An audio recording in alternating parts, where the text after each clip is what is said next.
ごめんね。植え替えしなかったら大変なことに。ユーフォルビア、エノプラを持ってきました。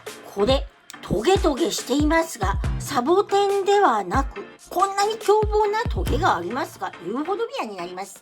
油断したら、この鉢の隅に、このように不死鳥錦が生えてしまったり、小高や弁慶草まで生えてしまうという、なんともリッチな鉢になっていました。もうね、ずいぶん長く育てていたので、こんな小さな鉢にこんな大きな苗でバランスが悪いですよね。今日はね、植え替えをしてみようかと思います。